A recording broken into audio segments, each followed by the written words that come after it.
Ravi de vous retrouver sur le plateau de Lady vous écoute. Petit tour dans le monde sur la question des femmes ou les questions des femmes, car il n'y en a pas qu'une seule de questions, mais sur le plateau des dames, il y en a. Merci de les recevoir avec nous.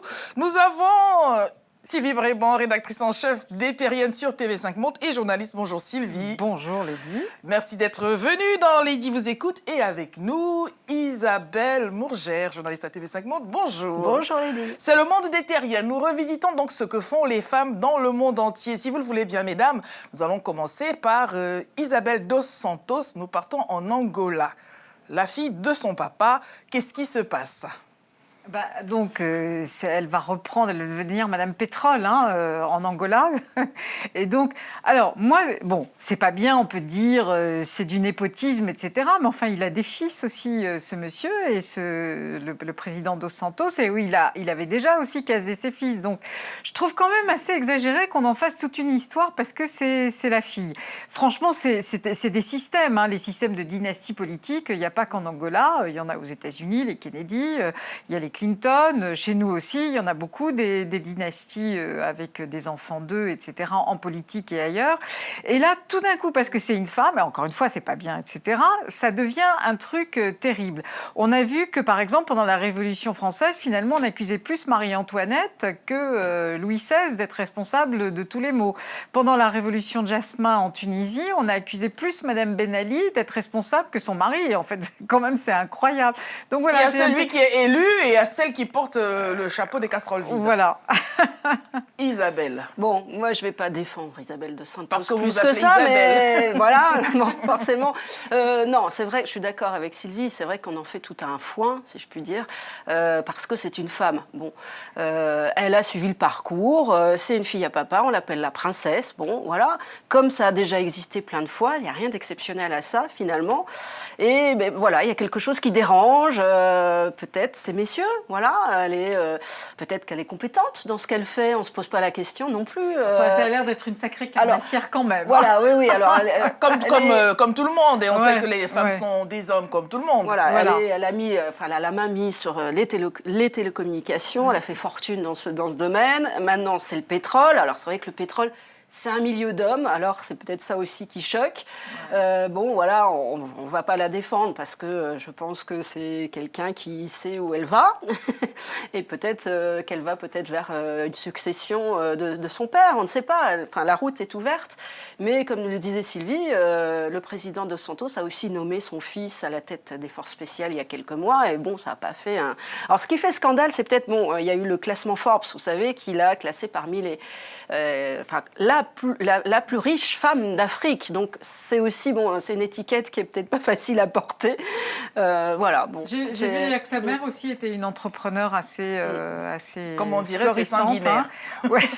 Mais bon, le responsable, c'est quand même le système qui a été mis en place par le président. Mais alors, tout de même, j'allais dire, et c'est peut-être la question que se posent nos téléspectateurs, où est le problème ? On entend dire qu'elle est compétente, d'une part.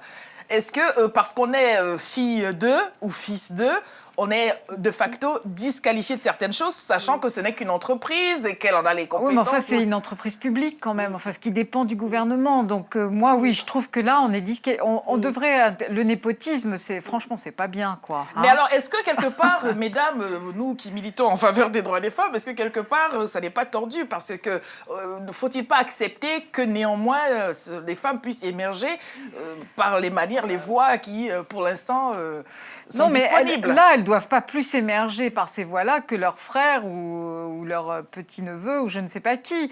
C'est le système, là. C'est pas la question homme-femme, encore une fois.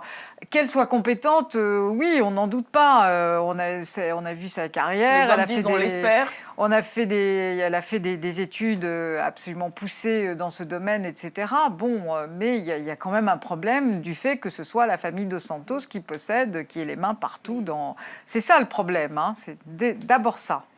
Bon, alors, nous allons voir Madame Museveni, l'épouse de son président de mari. Donc, elle est ancienne députée. Je vous laisse la parole, vous parlez de Jeannette Museveni. Alors après la fille 2, la fille et papa, on va dire la femme 2. Oui. Alors décidément, bon, c'est un peu compliqué aujourd'hui de défendre Madame Museveni, parce que bon, elle aussi, elle était déjà ministre, mais à un petit poste d'une région un peu reculée. Ah non, mais ministre, c'est ministre. Voilà. Là, elle devient ministre de l'Éducation. Bon, alors ça me fait toujours sourire aussi, parce que c'est souvent les postes de ministère qui reviennent aux femmes. Bon, mais bon, là aussi, c'est une manière de garder la mainmise sur le pouvoir. Ça veut dire que les hommes, finalement, ils se servent de leur femme ou de leur fille pour garder le pouvoir.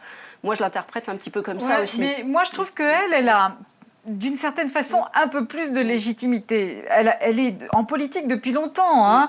Elle a été dans la lutte d'indépendance, etc., en tant qu'elle-même. En fait, elle a rencontré son mari dans cette lutte-là. Elle a été élue. Bon, il faut se faire élire, même si, effectivement, elle est la femme d'eux. J'ai l'impression que là, il y a un peu plus de légitimité parce qu'elle est engagée depuis fort longtemps en politique, on pourrait dire. Alors justement, de femmes engagées en politique ou peut-être dans d'autres corps de métier, le vôtre surtout, mesdames, souvent on voit les femmes se rétracter parce que le mari, le compagnon est en politique, lui, vos avis? Ça fait des divorces quand elles ne se rétractent pas. On peut voir avec Mme Ségolène Royal et M. François Hollande, quand elle s'est... bon, peut-être qu'il y avait déjà de l'eau dans le gaz, on va dire, dans leur couple, mais enfin, quand elle s'est portée candidate à la présidentielle en 2007, voilà, ça... on ne peut pas dire que M. Royal, ou M. Hollande, plutôt... était absolument enchantée, quoi. Bon, ça, c'est... Donc, il vaut mieux qu'elle se mette derrière, effectivement. Moi, je voudrais dire un petit mot sur l'Ouganda, en fait, parce que j'ai potassé un petit peu, et c'est un des pays où le taux de fécondité est l'un des plus importants. Alors, je ne sais pas si Mme Museveni va travailler là-dessus. 6 enfants par femme, j'ai trouvé ça incroyable quand même comme chiffre, au regard occidental, où nous, on peine à avoir un enfant, voire 1,5. Et puis, il y a un taux d'analphabétisme qui est vraiment très important dans ce pays. Donc, comme elle est ministre de l'Éducation, peut-être qu'on va l'attendre, nous, les terriennes, sur ce terrain-là. Elle va peut-être faire avancer les choses et ne pas être seulement la femme du président. Voilà. Alors, est-ce que quand on est ministre, parce qu'on est femme, on doit s'occuper de questions de femmes aussi ou d'abord, ou est-ce qu'on est ministre, on s'occupe de son portefeuille, quel que soit le contenu? Certainement pas, mais c'est la réalité. C'est-à-dire qu'on confie des postes, disons, d'occupation, comme on l'imaginerait, féminine, à des femmes. Donc éducation, santé, parfois sport, mais encore que, enfin, tout ce qui dépend, c'est le mot anglais, on ne devrait pas le dire parce qu'on est francophone, mais c'est le fameux care. Hein. Donc on dit, les femmes, on leur donne, elles doivent prendre soin de nous. Mais par exemple, Hillary Clinton, quand elle était secrétaire d'État, donc ministre des Affaires étrangères des États-Unis, elle a fait aussi l'objet de remarques sexistes. On pose beaucoup plus la question de la compétence des femmes dans des domaines soi-disant masculins que l'inverse, que si on met des hommes dans des secteurs dits féminins. Alors, puisque vous parlez d'Hillary Clinton, on a le droit de revenir sur Isabel dos Santos et Jeannette Museveni, car bien sûr, il y a un lien entre tous ces sujets-là. Femme 2, elle aussi, Madame Clinton. Alors oui, femme 2, enfin je ne sais pas si on peut dire femme tout court aujourd'hui. Hein. Non, femme 2, Clinton... L'histoire est passée par là, en effet. Femme du président Bill Clinton, avec cet épisode bien connu qu'elle a géré quand même à l'époque assez dignement, parce que ça ne devait pas être facile à vivre. Cet étalage de la vie sexuelle de son mari avec une certaine stagiaire dans le bureau ovale. C'est ce qu'elle est devenue d'ailleurs, Monica Lewinsky. Ah oui, elle a écrit un livre pour raconter ses histoires, elle va bien. Hein. Oui, non, il n'y a pas de problème. De vraies histoires ou des fables alors? Non, elle assume en fait, et puis elle défend même Clinton. Le brave homme.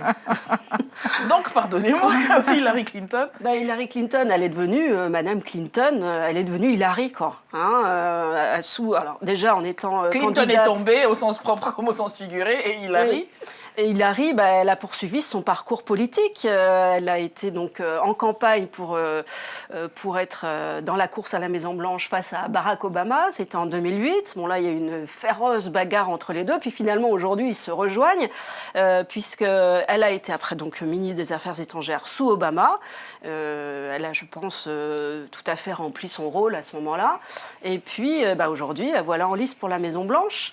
Avec le soutien de Barack Obama. Alors, et de son mari. Et de son mari, évidemment. Qui le lui doit bien. Oui, parce que, exactement, qui le lui doit bien. Parce qu'en fait, là, vraiment, la femme politique, si je puis dire, l'homme politique du couple, au départ, c'est elle. C'est elle qui est vraiment engagée dans la politique, beaucoup plus que lui. Hein. Donc, l'élection de Bill Clinton, elle repose énormément sur Hillary Clinton. Donc, voilà. Vous êtes en train de nous dire que Barack Obama, aujourd'hui, donc, qui va prendre quelques vacances, on devrait pouvoir, dans quelques années, voir Michelle Obama arriver, puisque... ça serait extra, hein, parce que... Ce serait une belle surprise, mais pourquoi pas, en tout cas. Mais oui, à ce que nous dit on a une Sylvie, femme forte, là aussi. Ouais, exceptionnelle. Hein, c'est vas-y d'abord, prends de l'avance, fais-toi, voilà. Très populaire, Michelle Obama. Pensez-vous qu'elle puisse... Enfin, auprès de nous, elle est très populaire, en tout cas. Tout est possible, hein. La preuve, c'est qu'avec peut-être suffisamment de votes, Hillary sera peut-être à la Maison-Blanche dans quelques mois, à la fin de l'année, on ne sait pas. Est-ce que vous l'espérez ou est-ce que vous pensez que les pronostics je ne vais pas donner mon avis, mais... Parce que ça ne se fait pas en France. Hein. En revanche, aux États-Unis, quand on est journaliste, on peut clairement dire pour qui on est. Bon, non, pas pour qui vous êtes, mais pensez-vous que... Face à Trump, évidemment... Du point de vue des femmes, je pense que ça serait drôlement mieux, parce que s'il y a vraiment un problème avec Trump, c'est sur les questions des femmes. Hein. Il est entouré de porte-parole, dont des femmes d'ailleurs, c'est incroyable. Parce que... Mais alors justement, peut-on s'en plaindre aussi? Parce que là, on voit bien, depuis tout à l'heure, on le dit, c'est fille d'eux, c'est femme d'eux, c'est utilisé par un tel ou une telle personne, mais le fait est quand même que voilà des femmes qui émergent d'une manière ou d'une autre. Devrait-on s'en plaindre ou... Autour de Trump? Oui. Ouais, mais alors c'est des femmes anti-femmes. Hein. C'est des femmes qui n'aiment pas les femmes. Hein. Elles sont contre la contraception, contre l'avortement. Elles défendent les armes à feu pour tuer d'autres femmes, parce qu'il y a eu aussi des tueries machistes aux États-Unis. Donc c'est très étonnant. Hein. Toutes ces femmes-là qui sont ultra conservatrices. Bon, il y avait Sarah Palin, il y en a eu d'autres, Michelle Bachmann, etc. Mais alors là, dans l'entourage de Trump, c'est gratiné, et les femmes risquent qu'ils soient battus, en fait, parce que au sens propre comme au sens figuré, qu'on rigole un peu. Voilà. Je pense que le vote des femmes avait été déterminant pour Barack Obama. Est-ce que c'est parce que c'est une femme, Hillary, qu'elle va remporter le suffrage des femmes? Bon, les sondages le disent pour l'instant, mais... Oui, non, mais parce qu'elle elle fait aussi campagne sur les questions d'égalité entre les femmes et les hommes. Hein. Voilà. Mais alors, est-ce qu'il y a ce profil aussi, la question de si un président aux États-Unis peut être noir, donc une femme aussi peut l'être? L'avez-vous vu venir comme ça, de cette manière? Ouais, moi je trouve ça terrible qu'on dise ça comme ça. On ne devrait même pas se poser la question. Et pourtant... Et alors, Michelle Obama, une femme noire présidente, peut-être dans quelques années. Voilà, c'est une question de priorité, en quelque sorte. Quand on aura une femme noire homosexuelle, alors là, je ne me dis pas. Juste pour jouer sur les pronostics, je regardais ce matin, elle est née le 26 octobre, Hillary Clinton, comme moi. Mais bon, moi, j'aspire pas à devenir présidente. Mais il y a un certain monsieur François Mitterrand qui était né aussi un 26 octobre. Voilà. C'est une bonne date. Bon, alors c'est un bon cru. Voilà, on croise les doigts. On sait que c'est pas gagné. Ça a été compliqué pour elle quand même, parce que face à Bernie Sanders, qui était beaucoup plus populaire, on l'a dit très froide. Elle a cette image-là. Alors justement, restons un moment sur Bernie encore, Sanders. Pourquoi est-ce que la greffe ne prend pas? Là, il a pas mal de femmes, pourtant aussi autour de lui. Bon, il est considéré comme extrémiste aux États-Unis. Tout est relatif, comme disait l'autre, mais là, il est considéré comme quasiment un socialiste de gauche aux États-Unis. Donc, je pense que c'est une des raisons. Et puis, voilà, peut-être. Par exemple, il y a des républicains qui vont pas voter pour Trump, mais qui ne pourraient pas voter pour Bernie Sanders. En revanche, ils peuvent peut-être voter pour Hillary Clinton. Alors, n'y a-t-il pas un paradoxe tout de même? Parce que là, on a deux profils de femmes, que ce soit Michelle Obama ou Hillary Clinton, qui poussent le mari ou laissent le mari prendre de l'avance, politiquement j'entends, alors que tout le monde sait très bien que ce sont des femmes fortes, des femmes de caractère, des femmes compétentes, qui peuvent ensuite devenir elles-mêmes des femmes politiques de manière assumée. Et ces autres femmes que nous avons énoncées, Isabel dos Santos et notamment Madame Museveni, dont on disait que bon, femme 2, fille 2, ça n'est pas bien. Alors, on a l'impression que finalement, les femmes, quoi qu'elles fassent, où qu'elles soient, quel que soit le parcours, il y a toujours des choses à redire. Ah ouais. Ah oui, c'est ce que dit Sylvie, c'est un vieux hashtag, hein, avant que les hashtags existent. Hashtag « Ah, tiens, du boulot ». Voilà. Alors, non, Il y a une inégalité de jugement, hein, de toute façon. Là, on est sur des siècles et des siècles et des siècles de domination masculine. Ça ne va pas se renverser en l'espace de 3 secondes. Hein. C'est formidable qu'il y ait des chefs d'État, des présidentes, des femmes à des postes, etc. Mais bon, on trouvera toujours quelque chose à y redire. Il y a aussi des femmes qui font les mêmes erreurs quand elles ont du pouvoir. Je pense au procès de Simone Gbagbo actuellement. Ouais. Hein.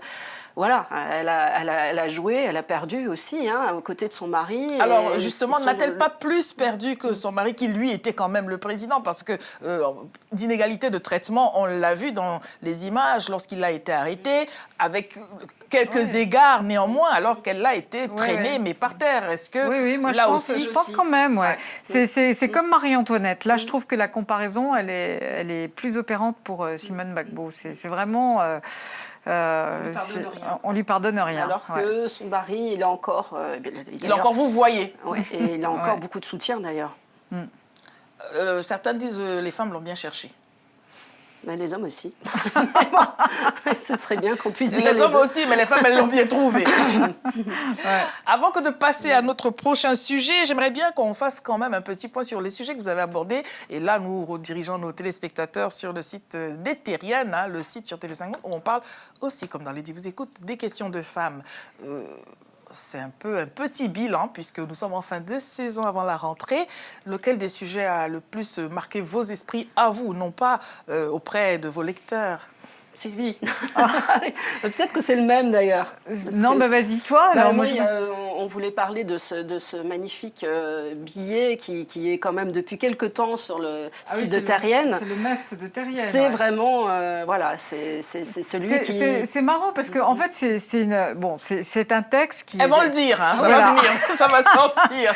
C'est un texte qui a été écrit par une jeune blogueuse yéménite que m'avait signalé Isabelle, donc en anglais, que j'ai traduit, que j'ai mis sur le site, parce que c'est un texte franchement merveilleux qui s'appelle « Pourquoi donc les hommes ne se voilent-ils pas ?» Hein.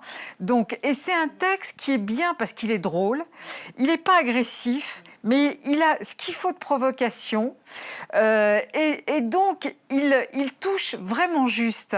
En fait, cette jeune femme écrit, raconte, comme ça c'est un peu impressionniste, son enfance, et voilà, je jouais avec mes cousins, et puis tout d'un coup je jouais plus avec mes cousins, et puis tout d'un coup j'ai dû porter un voile, etc.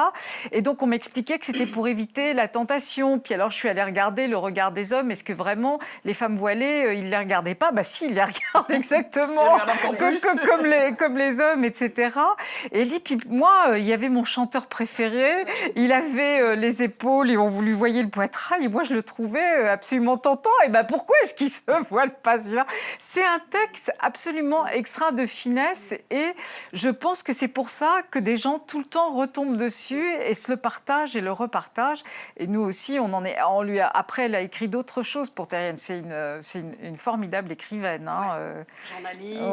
Écrivaine qui vit maintenant à Beyrouth parce qu'elle a dû fuir le Yémen, qui est un pays en guerre civile. Donc voilà, et pas seulement en guerre civile. Elle s'appelle Inde Ale Riani. Ouais, voilà. Pardon, j'ai pas dit son nom. Je l'ai noté parce que c'est vrai que c'est vos devoirs de vacances. Donc vous pouvez lire cet article pour savoir pourquoi est-ce que les hommes ne portent pas le voile. Mais au-delà, d'ailleurs, pourquoi ne portent-ils pas le voile tant que nous y sommes quand même. Alors, justement, elle n'a pas de réponse. Son texte finit là-dessus. Elle n'a pas de réponse à cette question. Avez-vous un avis? Elle se pose toujours cette question. Bah, oui, enfin, c'est une bonne façon de dire, donc ça sert à rien, quoi. Puis voilà, donc... mais bon, évidemment, est-ce que les Touaregs, dans le désert, est-ce qu'on peut assimiler... Oh, pardonnez-moi si j'arrive à le dire. Peut-on assimiler leur turban c'est au voile? plutôt une question climatique. Hein. Enfin, si j'ai bien compris... Il y a des raisons culturelles. Il y a oui, des climatiques raisons... aussi, les tempêtes de sable, etc. On a intérêt à se protéger. Et donc là, les femmes, elles doivent se voiler aussi, hein, je pense. Non, là, c'est le voile dont elle parle. Elle dit c'est comme le papier d'un bonbon. Nous, les femmes, on serait comme des sucreries. Et alors, il ne faut pas enlever le papier parce que sinon, les mouches tournent autour. Hein. Ouais. Et alors... Bon, mais alors, les hommes, et c'est ça, quand elle parle de ce chanteur qu'elle regarde à la télévision, et elle adore ses cheveux, elle le trouve vraiment tentant, elle dit, mais pourquoi lui, on ne lui demande pas de se cacher? Et alors, la comparaison qu'elle fait avec le regard dans l'Occident sur les femmes et le regard chez elle, c'est incroyable. Elle dit, je suis dans la rue, je vois une femme qui est en abaya, donc elle est voilée de la tête aux pieds, et je vois ce regard d'homme, mais insistant.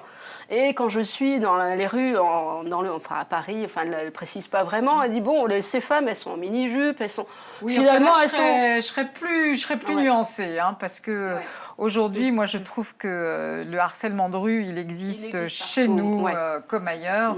Donc là, avec ou sans voile, on n'y échappe pas. C'est des choses sur lesquelles je serais beaucoup plus nuancée qu'elle. Ouais.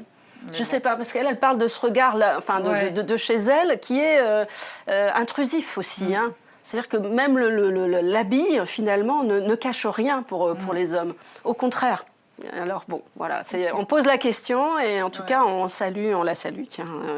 Nous la saluons. On aimerait bien la rencontrer. Ah oui, on s'est écrit beaucoup, mais on ne s'est jamais rencontrée. Quand elle viendra vous voir, qu'elle vienne nous voir. Il y a d'autres textes d'elle qui sont absolument formidables, où elle raconte aussi, par exemple, l'histoire de sa mère, etc. Non, c'est vraiment quelqu'un d'épatant. Notre adresse internet, Lady vous écoute, @telesud.com. Vous êtes du même avis que ce qui a été dit sur ce plateau avec les femmes dans le monde. Vous êtes d'accord? Vous n'êtes pas d'accord? Vous pouvez nous écrire. Mesdames, vous aurez la très lourde charge de répondre à nos téléspectateurs. Nous voulons quand même parler aussi de l'actualité des hommes qui, aujourd'hui, en France, nous sommes le 13 juin 2016, c'est l'Euro. Alors, le foot. C'est quoi? L'Euro. Vous voyez pas ce que c'est. Et oui, il y a du foot. Savez-vous quel est le féminin de l'homme assis devant la télévision? C'est la femme debout dans la cuisine. C'est terrible. Non, mais alors là, justement, c'était drôle parce que nous, terriennes, enfin, on est membre du jury du CLEMI. Le CLEMI, c'est le centre de liaison entre l'enseignement et les médias en France. Donc, c'est pour apprendre à lire la presse, etc. Et ils font plusieurs concours chaque année et ils en font un sur les stéréotypes, déconstruire les stéréotypes de genre entre femmes et hommes. Et il y a eu un dessin qu'on a primé, d'ailleurs, qui a eu une mention spéciale, justement, exactement sur ce thème-là, de très, très, très bien vu, de deux petits animaux, et puis la dame fait la vaisselle, et elle est en train, il y a de l'eau froide, et puis en fait, le monsieur, il vient mettre ses bières pour les refroidir, parce que lui, il regarde le foot. Les clichés ont du bon, enfin bon. Ouais, avec un petit retour sur cette campagne que nous avons montrée, on la retrouve aussi sur votre site d'ailleurs, sur « Je n'aime pas les bleus ». Alors, ceux qui n'ont pas pu la voir, nous vous y redirigeons, mais ce ne sont pas les bleus, l'équipe, encore qu'on a le droit de ne pas aimer une équipe, quelle qu'elle soit, mais la campagne a été reprise en compte. Pensez-vous que le message passe vraiment, parce que beaucoup de gens sont restés interloqués devant Domenech et toutes ces figures du football que l'on connaît qui disent « je n'aime pas les bleus, je n'aime pas les bleus, je n'aime pas les bleus », alors que c'est une association qui prend en compte, en tout cas qui, à la faveur de ce rendez-vous du football, veut mobiliser contre les violences faites aux femmes. Je reste un peu dubitative. Hein. J'ai l'impression qu'une fois que l'Euro démarre, il n'y a plus que le foot qui existe. C'était un appetizer. Voilà. Disons que ça a été un peu lancé quelques jours avant le lancement de la Coupe d'Europe. En effet, c'était provocateur, c'était choquant parce que on s'était servi de l'ancien entraîneur des Bleus pour dire je ne supporte pas les Bleus. Voilà, donc ça pouvait aussi interpeller tous les hommes. Une fois qu'on a dit c'est juste une campagne, après on oublie. viande. Je ne sais pas, voilà, à suivre. On fera le bilan parce que cette association disait, voilà, pendant la durée de l'Euro, 10 femmes peuvent être violées. Il peut y avoir, enfin voilà, avec des statistiques qui sont établies aujourd'hui. On fera le bilan. Est-ce que cette campagne a eu des effets? Bon, je reste un petit peu... ouais, je garde le doute. Mais ils sont pas les seuls, en fait. C'est vrai qu'il y a pas mal d'associations de lutte contre les violences faites aux femmes qui, à chaque fois, se servent de ce qu'elles considèrent comme une formidable caisse de résonance pour faire passer des messages. Donc là, il y a celle sur les violences conjugales, mais il y a aussi des associations de lutte contre la prostitution qui se servent aussi de ça, même s'il n'est pas certain qu'il y ait plus de prostitution au moment des grandes messes, des grands rendez-vous de football, parce que comme disait Esther Benbassa, par exemple, qui est une élue française, les hommes, ils sont bourrés, donc ils n'ont pas tellement l'occasion ni le temps d'aller voir les prostituées, mais elles se servent de ça comme une caisse de résonance, en fait. Bon, est-ce que ça marche? Est-ce que ça marche pas? Voilà. Mais on ne peut pas terminer tout de même sans relever que pendant les grands rendez-vous et tout ce qui fait que les uns et les autres voyages ne sont pas dans leur quotidien, une espèce d'euphorie, les matchs aidants, et la bière aussi, on a envie de faire, on va dire, des bêtises, pour faire de l'euphémisme. Et dans ces bêtises, il y a de véritables drames qui se profilent, voilà, des viols, de la prostitution, même s'il n'y a pas recrudescence, mais en tout cas, voilà, un terrain... C'est la face sombre de ce genre de rendez-vous sportif. Voilà. Le rendez-vous sportif, il est beau, mais voilà, dès qu'il y a des rassemblements collectifs, de l'alcool, des hommes ensemble, eh bien, voilà, on peut penser les à hommes ensemble, c'est les femmes qui trinquent. En Allemagne, avec la fête qui avait dégénéré. Mais ça se passe ici aussi, et ça touche absolument tout le monde. C'est-à-dire que c'est l'occasion de rouler des mécaniques, en fait, de montrer l'effet de groupe, on en a parlé dans une autre édition, l'effet de groupe, quand on est seul, on est un peu moins courageux, mais quand on est à plusieurs, on ose ce qu'on n'aurait pas. Sans que ça touche d'ailleurs les femmes, il n'y a qu'à voir ce qui s'est passé à Marseille ce week-end. Oui. Des bagarres générales en pleine rue, mais d'une violence extrême. Bon, là, heureusement, voilà, les femmes ne sont pas retrouvées impliquées, c'était des hommes entre eux. Mais c'est terrible que ça finisse comme ça, quoi. Bon, là, on sort du débat homme-femme, mais voilà, c'est le foot et les à côté du foot. Mais, nous terminons donc en disant qu'il y a beaucoup d'argent dans le football. Peut-être, mesdames, que cet argent pourrait servir à accompagner les actions de terrain de celles des associations qui se mobilisent en faveur des droits des femmes. Nous vous retrouvons donc à la rentrée. Merci, nous vous souhaitons d'excellentes vacances. À vous, amis téléspectateurs. Vous n'avez peut-être pas eu le temps de les voir tous nos sujets. Nous avons des rediffusions. Pas à demain. À demain.